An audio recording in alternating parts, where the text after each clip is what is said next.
Dor na canela ou canelite, será que é pisada errada? Será que é falta de fortalecimento específico? Ou será ainda que é normal e você vai continuar sentindo isso pro resto da vida? É isso que eu vou te ajudar a entender nesse vídeo de hoje. Mas antes, se você não me conhece, meu nome é Gabriel Fenari, preparador de atletas de corrida de rua, de pessoas comuns na corrida de rua que buscam correr sem dor e sem lesão, melhorando sua performance e podendo ter muito mais desempenho. E no vídeo de hoje eu quero comentar com vocês sobre as principais causas da canelite e por que muitas vezes você, eu e todas as outras pessoas acabam tendo canelite em algum momento durante essa jornada dentro da corrida de rua. A verdade é que a canelite, ela é multifatorial. Então, ela é precedida por vários fatores que vão sendo associados e vão culminando aí, vão aumentando a chance de você ter essa canelite. Ela pode ser um grau extremo, onde você fica totalmente impedido até mesmo de ficar em pé, por exemplo, ou um grau mais leve, onde você sente um incômodo, mas não atrapalha diretamente ali. Na hora que você começa a fazer o estímulo, você acaba não sentindo mais por ter um maior fluxo sanguíneo, uma frequência cardíaca mais alta, a liberação de alguns hormônios como adrenalina, noradrenalina, dentre outros que vão fazendo com que você fique num estado muito mais apto para estar executando a atividade e tamponando, né, podemos dizer assim, a dor naquele momento. Então, isso tudo acontece. Dentro da literatura hoje, não existe um consenso ainda mostrando a real causa da canelite. Uma das causas que mais estão em altas, em evidências nos últimos tempos, é justamente a questão da biomecânica, ou seja, quando nós temos um padrão chamado overstride, esse padrão geralmente está mais associado ao maior risco de canelite. O padrão overstride nada mais é do que quando você tem um ângulo da tíbia muito anteriorizado, como vocês estão vendo nessa imagem, e basicamente ali o atleta passa a ter um maior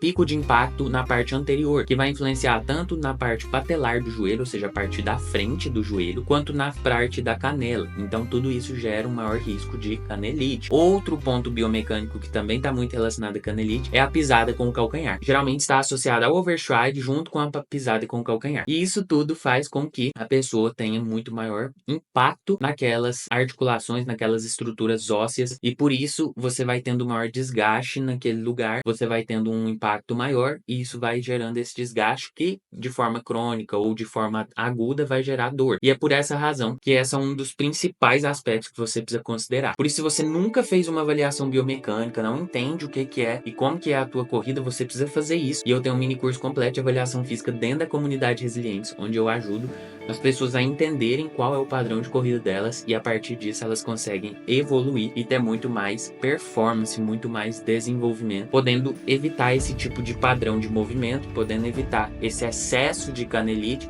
e isso tem ajudado muitas pessoas. Mas é importante a gente entender que esse não é o único fator. Então, outro fator muito importante é o fato de não ter uma força em tibial anterior, não ter ali uma força na parte tendínea e muscular dessa canela. Então, muitas vezes está com um calcâneo, um sólio fraco, com um pé, com um arco plantar fraco, e isso faz com que você tenha maior risco de lesão, porque vai aumentar a instabilidade no tornozelo e essa menor estabilidade faz com que haja um risco muito maior ali de você a cada pisada forçar muito mais aquela articulação, forçar muito mais aquela parte óssea e gera um maior desgaste a nível ósseo. Isso tudo vai levar a um maior risco de canelite. Por essa razão você precisa fazer exercícios específicos como panturrilha unilateral na parede, como exercícios de tibial anterior resistido e dentre vários outros exercícios específicos completos que eu tenho dentro da comunidade Resilientes também. Então, aplicar os exercícios específicos dentro do teu treinamento na academia, encaixar os treinos de força específica na sua corrida, com certeza pode ajudar bastante na canelite. Inclusive, tem um programa de treinamento que eu fiz que ajudou várias pessoas e também está muito associado. Um terceiro fator, justamente o teu volume de treino. E eu deixei ele por último porque hoje eu acredito que esse é um grande erro de muitas pessoas. O volume de treino não é que ele nunca possa ser alto, porque se a gente pegar os atletas de elite, eles têm um volume muito alto e mesmo assim eles não têm às vezes dores e lesões que pessoas que têm um volume até menor têm. Mas a gente precisa entender que além da composição corporal deles serem diferentes, então às vezes eles estão no percentual de gordura correto,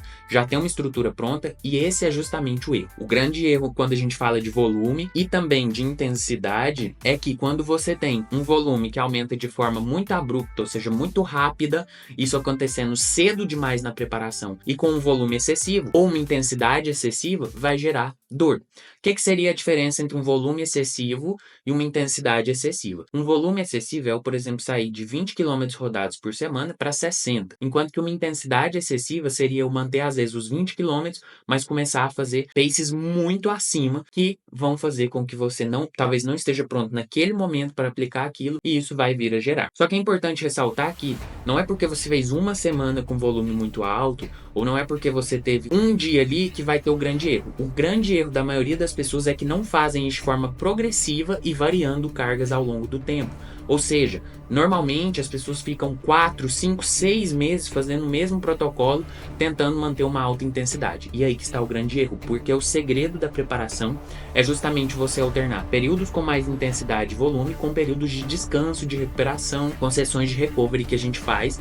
E inclusive, eu preparei um mini curso completo dentro da comunidade Resiliência de recovery, onde eu ajudo também a entender como aplicar e como de fato ter ali uma periodização, uma organização de treino, um volume de treino que faça sentido, aplicando também técnicas complementares para te ajudar. E pensando ainda nisso, se você faz 6 meses direto com muita intensidade ou com volume muito alto durante todo esse tempo, inevitavelmente vai vir várias dores e lesões, inclusive também outras lesões, como lesões por estresse, como lesões por uso excessivo. Então, para finalizar, é muito importante que você entenda que toda periodização precisa de um ciclo, por exemplo, um ciclo 3-1, onde eu vou ter 3 semanas de alto nível, aumentando o volume, aumentando a intensidade e uma de descanso para poder quebrar, o corpo se recuperar e você consegue ir repetindo esse ciclo. Esse é um ciclo básico que a gente usa dentro da periodização, porém existem outros para cada contexto, cada atleta, cada situação e também pensando em cada ciclo de preparação para provas específicas ou mesmo para que você desempenhe melhor.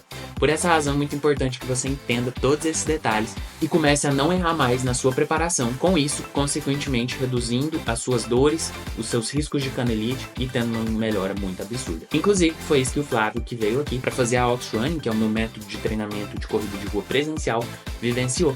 Ele veio com um simples ajuste biomecânico, ele já viu uma melhora absurda em pouco tempo e ainda ele estando em sobrepeso, conseguiu já ter melhora apenas fazendo um ajuste biomecânico, através de alguns corretivos, através de alguns exercícios educativos e também tendo essa orientação mais específica. Além disso, ele começou a fazer o fortalecimento específico da Outrunning e isso ajudou e contribuiu ainda mais no processo e a tendência é que ele continue evoluindo mais e mais ao longo dos tempos.